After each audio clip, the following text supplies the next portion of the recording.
ఆకాష్ ఆలోచిస్తూ ఉండగానే ఆకాష్ని బెడ్ మీదకు తోసి అతని మీద పడిపోయి అతని ముఖం మీద ముద్దుల వర్షం కురిపించింది ఐశ్వర్య. ఐషు అని ఐశ్వర్యని పక్కకి జరపడానికి ట్రై చేస్తూ, సే బక్కదానా, ఏం తింటున్నావే బాబు, ఇంచు కూడా కదలట్లేదు అని కీచుగా అరిచాడు ఆకాష్. ఆకాష్ ప్లీజ్ అంటూ ఆకాష్ని ఉక్కిరిబిక్కిరి చేస్తున్న ఐశ్వర్యను అతి కష్టంగా తన నుండి దూరం జరిపి భుజంపై వేసుకుని వాష్రూంలోకి తీసుకెళ్లి బాత్ టబ్లో పడేస్తాడు ఆకాష్. రే ఈడియట్, ఏం చేసావురా అని అరుస్తున్న ఐశ్వర్యని ఇంటెన్స్డ్గా చూస్తూ ఒక్క అడుగు వేసుకుంటూ ముందుకు వెళ్తూ, ఏదో కావాలని అడిగావు కదా, ఇచ్చేనా మరి అని కొంటిగా అడిగాడు ఆకాష్. ఆకాష్ అలా అడగగానే గతకుమంది ఐశ్వర్య. ఇంతసేపు మత్తలో తనే ఆకాష్ మీద పడి ముద్దులు పెట్టింది కానీ ఆకాష్ అంత లీనియన్స్ తీసుకోకపోవడంతో అప్పుడేం తెలియలేదు, కానీ ఇప్పుడు మాత్రం తనలో ఎక్కడలేని సిగ్గు భయం ముంచుకొస్తున్నాయి. ఆకాష్ తన షర్ట్ విప్పి పక్కన పడేసి బాత్ టబ్లోకి దూకడంతో అదిరిపడి పైకి లేవబోయింది ఐశ్వర్య. టక్కున ఆకాష్ ఐశ్వర్య చేయి పట్టుకుని లాగడంతో అతని మీద పడిపోయి బెరుగ్గా అతన్ని చూస్తుంది ఐశ్వర్య. ఇద్దరి కళ్ళు కలిసి ఊసులాడుకుంటున్న వేళ ఆకాష్ తమకంగా ఐశ్వర్యని వెనక్కి తిప్పి హగ్ చేసుకుంటూ ఆమె భుజంపై కిస్ చేసి, ఇప్పుడు చెప్పు, ఏదో అంటున్నావు అని అడిగాడు. మైమరుపుగా కళ్ళు మూసుకుని, నీతో లైఫ్ లాంగ్ కలిసి ఉండాలనుంది అని ఆమె మనసులో ఉన్న దిగులుని బయటపెట్టింది ఐశ్వర్య. ఐశ్వర్య చెంపకి తన చెంపని ఆనిస్తూ, మనం ఎప్పటికీ ఇలాగే ఉంటాం, కానీ ఇప్పటికిప్పుడు నీకెందుకు అంత పెద్ద డౌట్ వచ్చింది అని హస్కీగా అడిగాడు ఆకాష్. ఏమో, ప్రతిసారి సిచ్యువేషన్స్ మనకి అగేన్స్ట్ గానే ఉన్నాయి. నీ ప్రేమను పూర్తిగా అనుభవించకముందే నేను చనిపోతానేమో అని భయంగా ఉంది అని బెంగగా చెప్పింది ఐశ్వర్య. ఆమె మాటలు పూర్తవ్వగానే విసురుగా ఐశ్వర్యని ముందుకు తిప్పుకుని, ఇలాంటి మాటలు మాట్లాడి నాకు కోపం తెప్పించు ఐషు అని కోపంగా అన్నాడు ఆకాష్. ఆకాష్ చెస్ట్ పై తల ఆనించి, నీ కోపం కూడా బాగుంటుంది అని మృదువుగా అతని మీసం పట్టి లాగింది ఐశ్వర్య. మెల్లగా. సరే మరి, రాణిగారి నుండి అనుమతి వచ్చినట్లేనా అని ఆకాష్ అడుగుతుండగానే అంతసేపు వర్షంలో తడవడం వల్ల మెల్లగా మత్తు దిగిపోయి భయంతో తలనొప్పితో డ్రగ్ ప్రభావం వల్ల అలాగే ఆకాష్ మీద ఒరిగిపోయింది ఐశ్వర్య. ఐశ్వర్య సడన్ గా అలా పడిపోవడంతో భయపడ్డ ఆకాష్ ఫాస్ట్ గా ఐశ్వర్యని ఎత్తుకుని రూంలోకి తీసుకెళ్లి బెడ్ మీద పడుకోబెట్టాడు. ఐషు, ఐషు, సడన్ గా ఏమైంది అని చెంప మీద తడుతూ పిలిచాడు. అయినా ఐశ్వర్య నుండి ఎలాంటి రెస్పాన్స్ కనిపించలేదు. తన డ్రెస్ మొత్తం తడిచిపోవడంతో డ్రెస్సింగ్ రూంలోకి వెళ్లి రెడీగా ఉన్న తన డ్రెస్ వేసుకుని తన టీషర్ట్ ఒకటి తీసుకుని ఐశ్వర్య దగ్గరకు వచ్చాడు ఆకాష్. మెదలకుండా పడి ఉన్న ఐశ్వర్యని చూసి భయంగా అనిపిస్తుంటే రూమ్లో ఉన్న ఫోన్ నుండి హోటల్ మేనేజ్మెంట్ కి కాల్ చేసి డాక్టర్ని పంపించమని చెప్పాడు ఆకాష్. ఆలోగా ఐశ్వర్య తడిసిన డ్రెస్ చేంజ్ చేయాలనుకుంటూ లైట్ ఆఫ్ చేసి బెడ్ ల్యాంప్ ఆన్ చేసి వణుకుతున్న చేతులతో ఐశ్వర్యని దగ్గరికి తీసుకోగానే చెరుక్కున తగిలిన వేడికి చప్పున చేయి వెనక్కి తీసుకున్నాడు ఆకాష్. సడన్ గా టెంపరేచర్ ఇంత హై అయిందేంటి అని బాధగా అనుకుంటూ చకచక ఐశ్వర్య డ్రెస్ తీసి పొడిగా ఉన్న టవల్తో తడి లేకుండా తుడిచాడు. ఆకాష్ చేతులు తన శరీరంపై చురుగ్గా కదులుతుంటే స్పృహలో లేకున్నా తన బాడీ అదుపు తిప్పుతుంటే ఆకాష్ అని మత్తుగా పిలుస్తూ అతని ఒళ్ళో పడుకుంది.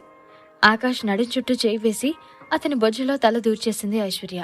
అంతకంతకు ఐశ్వర్య బాడీలో హీట్ పెరుగుతుండడం తెలిసి ఫాస్ట్ గా తన టీషర్ట్ ఐశ్వర్యకు వేసి వెట్ క్లాత్ తో తన ఫేస్ తుడుస్తూ ఉండగా కాలింగ్ బెల్ సౌండ్ వచ్చింది. క్విల్ట్ తీసి ఐశ్వర్య నడుం వరకు కప్పేసి వెళ్లి డోర్ ఓపెన్ చేశాడు ఆకాష్. ఆకాష్ ని తప్పుకుని లోపలికొచ్చి ఐశ్వర్యని చెక్ చేస్తూ, టెంపరేచర్ 104 degrees ఉంది, ఎప్పటి నుండి ఇలా ఉంది అని అడిగాడు డాక్టర్. ఆకాష్ కి చెప్పడం కొంచెం ఇబ్బంది అనిపించినా ఐశ్వర్య ఎలా బిహేవ్ చేసిందో చెప్పి, తనకి డ్రింక్ అలవాటు కూడా లేదు, ఉన్నట్టుండి అలా ఆడ్ గా బిహేవ్ చేసింది డాక్టర్ అని ఆందోళనగా చెప్పాడు. డాక్టర్ పూర్తిగా ఐశ్వర్యని చెక్ చేసి, తనకి డ్రగ్స్ అలవాటుందా అనడంతో కోపంగా చూశాడు ఆకాష్. ఆకాష్ కోపానికి కొంచెం తడబడుతూ, అంటే తను డ్రగ్ తీసుకుందేమోనని నా డౌట్, లేదంటే తనకే తెలియకుండా డ్రగ్ ఇంజెక్ట్ చేసి ఉండొచ్చు అని చెప్పాడు డాక్టర్. ఆలోచిస్తున్న ఆకాష్ ని చూసి, బ్లడ్ శాంపిల్ కలెక్ట్ చేసి ల్యాబ్ కి పంపిద్దాం సార్, ఆ డ్రగ్ ఏంటో తెలిస్తే యాంటీడోట్ ఇవ్వచ్చు అని చెప్పాడు డాక్టర్. ఓకే డాక్టర్, బట్ ఏం చేసినా తొందరగా చేయండి అని ఆకాష్ అనడంతో తన స్టాఫ్ కి కాల్ చేసి రమ్మని చెప్పాడు డాక్టర్. 10 minutes లో స్టాఫ్ రావడంతో ఐశ్వర్య దగ్గర బ్లడ్ కలెక్ట్ చేసుకుని టెంపరేచర్ తగ్గడానికి ఇంజెక్షన్ చేసి, రిపోర్ట్ రావడానికి అట్లీస్ట్ 1 hour అయినా పడుతుంది సార్, అప్పటి వరకు కేర్ఫుల్ గా చూసుకోండి, ఎమర్జెన్సీ అయితే హాస్పిటల్కి షిఫ్ట్ చేయాల్సి వస్తుంది అని చెప్పి వెళ్ళిపోయాడు డాక్టర్. ఆకాష్ డోర్ లాక్ చేసి వచ్చి ఐశ్వర్య పక్కన పడుకుంటూ నుదుటి మీద వెట్ క్లాత్ వేసి ఉంచాడు. కాసేపటికి ఐశ్వర్య నిద్రలో కలవరేస్తూ ఆకాష్ వాటర్ అని కష్టంగా చెప్పడంతో ఆకాష్ ఫాస్ట్గా లేచి వాటర్ బాటిల్ తీసుకుని ఐశ్వర్యని తన భుజాలపై పడుకోబెట్టుకుంటూ కొంచెం కొంచెంగా తాగించాడు. ఐశ్వర్య చాలు అనడంతో వాటర్ బాటిల్ పక్కన పెట్టేసి ఆర్ యు ఓకే అని కంగారుగా అడిగాడు ఆకాష్. రేయ్ ముద్దుపప్పు, డూ యూ లవ్ మీ అని మబ్బుగా అడిగింది ఐశ్వర్య. తను అడిగిన దానికి ఐశ్వర్య చెప్పిన దానికి పొంతన లేకపోవడంతో ఐషు అని గట్టిగా చెంపల మీద తడుతూ లేపడానికి ట్రై చేశాడు. బట్ ఐశ్వర్య మబ్బుగా ఆకాష్ ఒళ్ళో పడుకుంటూ ఎరా నిన్నే అడుగుతున్నా కదా, నన్ను లవ్ చేస్తున్నావా లేదా అని బెదిరిస్తూ అడిగింది. నీకు తెలీదా అని ఆకాష్ అన్న మరుక్షణం అతని గోప గుయ్యమనేలా ఒక్కటి పీకింది ఐశ్వర్య. పాపం అతని సుకుమారమైన తెల్లని చెంప ఎర్రగా కందిపోయింది. చెంప మీద చేయి పెట్టుకుని షాక్తో ఐశ్వర్యని చూస్తూ ఏంటి అలా కొట్టావు అని ఏడుపు గొంతుతో అడిగాడు ఆకాష్. ఆకాష్ కాలర్ పట్టుకుని తన మీదకి లాక్కుంటూ నాకెలా తెలుస్తుంది, నువ్వెప్పుడైనా చెప్పావా అని స్ట్రైట్గా అడిగింది ఐశ్వర్య. చెప్తేనే ప్రేమ ఉన్నట్లా, అది కొట్టకుండా కూడా చెప్పొచ్చు కదా అని అయోమయంగా అడిగాడు ఆకాష్. చాలా గట్టిగా తగిలిందా అంటూ తను కొట్టిన చెంప మీద ముద్దు పెట్టుకుని ఎప్పటినుంచి వెయిట్ చేస్తున్నానో తెలుసా, అయినా నువ్వు ఒక్కసారి కూడా ఐ లవ్ యూ చెప్పలేదు, చెప్పు నాకు ఐ లవ్ యూ ఎప్పుడు చెప్తావు అని దబాయించింది ఐశ్వర్య. నేను చెప్పను అని ఆకాష్ అనడం ఆలస్యం అతని భుజంపై గట్టిగా కొరికేసింది ఐశ్వర్య. ఆకాష్ నొప్పికి కెవ్వుమని అరిచి నిజంగా రాక్షసివి నువ్వు అని చిన్నగా గొనిగాడు. నాకు నువ్వంటే చాలా ఇష్టం తెలుసా అని ఆకాష్ ముఖంలో ముఖం పెట్టి చూస్తూ ఎంత ఇష్టమని అడగవా అని సీరియస్గా అంది ఐశ్వర్య. ఆమె ముఖం మీద పడుతున్న జుట్టుని చెవి వెనక్కి పెడుతూ నేను అడగకపోయినా చెప్పాలి అని డిసైడ్ అయ్యావు కదా అని ప్రేమగా అన్నాడు ఆకాష్. అవునన్నట్లుగా తలూపి చేతులు చాపి సీలింగ్ వైపు చూపిస్తూ ఈ ఆకాశమంతా అని చెప్పింది ఐశ్వర్య. మరి ఎప్పుడూ చెప్పలేదే అని అడిగిన ఆకాష్తో నువ్వు కూడా చెప్పలేదు కదా అందుకే అంటూ గట్టిగా నవ్వింది ఐశ్వర్య. నోట్లో వేలు పెడితే కొరకని అమాయకురాలివి అనుకున్నా కానీ నీలో పెద్ద శాడిస్ట్ దాగుంది బంగారం అనుకుంటూ ఐశ్వర్య మెడ మీద చేయి పెట్టి టెంపరేచర్ తగ్గిందో లేదో చూస్తున్న ఆకాష్తో నాకేమైంది అని అమాయకంగా అడిగింది ఐశ్వర్య. టెంపరేచర్ కొంచెం కంట్రోల్ అవడంతో ఫీవర్ వచ్చింది, ఎక్కువసేపు మాట్లాడకుండా పడుకో అని చెప్పాడు ఆకాష్. నాకు నిద్ర రావట్లేదు, ఏమైనా కబుర్లో చెప్పు అని క్విల్ట్ లాక్కుంటూ చాలా చలిగా ఉంది అని వణుకుతున్న ఐశ్వర్యని గట్టిగా హగ్ చేసుకుంటూ క్విల్ట్లో దూరిపోయాడు ఆకాష్. ఐశ్వర్యకి చలి ఎక్కువ అవ్వడంతో పూర్తిగా ఆకాష్ మీదకి ఎక్కేసి పడుకుని ఐ లవ్ యూ ఆకాష్ అని కలవరిస్తూ ఆకాష్ జో కొడుతుంటే ఎప్పటికో నిద్రపోయింది. ఆకాష్కి నిద్ర వస్తున్నా తను నిద్రపోతే ఐశ్వర్య ఎక్కడ ఇబ్బంది పడుతుందో అని ఆమెనే చూస్తూ ఉండిపోయాడు. ల్యాండ్ ఫోన్ రింగ్ అవుతున్న సౌండ్కి ఐశ్వర్య నుండి చూపు పక్కకి తిప్పుకుని తనని మెల్లగా బెడ్ మీదకి చేర్చి ఫోన్ లిఫ్ట్ చేశాడు ఆకాష్. సార్, ఆ డ్రగ్ ఫార్ములా ఏంటో తెలిసింది. ఆ డ్రగ్ లో యాడ్ చేసిన కెమికల్ కాంపౌండ్ చాలా danger sir. 3 or 4 doses of antidote ఇచ్చిన తర్వాత కానీ రిజల్ట్ గెస్ చేయలేము అని అవతల నుండి డాక్టర్ చెప్తుంటే ఇక్కడ ఆకాష్లో కూడా కోపం పెరిగిపోతుంది. సాధ్యమైనంత వరకు కోపం కంట్రోల్ చేసుకుంటూ హాస్పిటల్లో అడ్మిట్ చేయాలా అని గంభీరంగా అడిగాడు Akash. No need sir, madam health stable గానే ఉంది. రేపు ఈవినింగ్ వరకు మేడం ట్రీట్మెంట్ కి రెస్పాండ్ అవ్వకపోతే అప్పుడు చూద్దాం అని చెప్పి మేడం టెంపరేచర్ కంట్రోల్ అవ్వగానే చెప్పండి, నేనొచ్చి యాంటీడోట్ ఇంజెక్ట్ చేస్తాను అని కాల్ కట్ చేశాడు doctor. Mohini palace 24 hours doctor available ఉండడంతో పాటు ఎమర్జెన్సీ ట్రీట్మెంట్ కి హాస్పిటల్ కూడా ఉంది. ఫస్ట్ ఇలా ఎవరు చేశారో తెలుసుకోవాలంటూ ల్యాండ్ లైన్ నుండే తన సెక్యూరిటీకి కాల్ చేసి టెర్రస్ మీదే వదిలేసిన అతని మొబైల్ తీసుకురమ్మని చెప్పాడు ఆకాష్.